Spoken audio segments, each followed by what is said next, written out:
हिस्सा मांगने में? मैंने कौन सा बड़ा गुनाह कर दिया? तुम्हारे पापा जब हॉस्पिटल में थे। देखो, मुझे कुछ नहीं पता। अगर प्रॉपर्टी का बंटवारा होगा तो मुझे भी मेरा हिस्सा चाहिए। अरे मैं भी तो उनकी बेटी हूँ। ठीक है, मैं आ रही हूँ वहां पे। क्या हो पाया?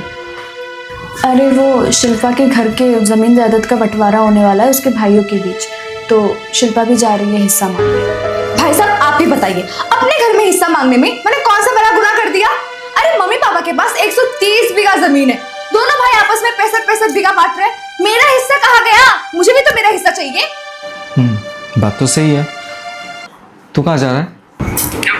भैया वो मैं शिल्पा के साथ ही जा रहा हूँ। जब तक इनका बंटवारा नहीं हो जाता तब तक मैं वही रुकूंगा। हाँ भाई साहब, 3-4 दिनों में हम वापस आ जाएंगे। अरे हमारा हक है, हम ऐसे कैसे छोड़ दें? कौन सा हक शिल्पा? तुम्हारे पापा का एक्सपायर होने के बाद तुम्हारे पापा के सर पे इतना लोन था, वो किसने चुकाया? तुमने?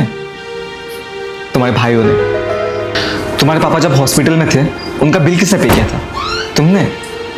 तुम्हारे भाइयों ने? और हक, किस बात का हक? तुमने अपना फर्ज निभाया अपने माँ बाप के प्रति? नहीं। मुझे एक बात समझ में नहीं आती, जब फर्ज निभाने की बात आती है तो बेटियां मुंह फेर लेती है, और वही बेटी जब प्रॉपर्टी की बात आती है तो अपना हक मांगने चली जाती है। सुनो, तुम तो समझदार हो, तुम समझा सकती थी। मैंने इसे समझाया था लेकिन इसने मेरी एक ना सुनी। भाई साहब, मेरी ही गलती है, मैं लालच में अंधी हो गई थी। मुझे अपनी मांग नहीं करनी चाहिए थी। अच्छा, मैं अपने भाइयों को समझाऊंगी और माफ़ी भी मांगूंगी। आप बस मुझे माफ़ कर दो। और भैया मुझे भी माफ़ कर दो, मुझे शिल्पा को समझाना चाहिए था। चलो सही है, देर आए दुरुस्त आए। अब जाओ, ये बैग अंदर रख दो।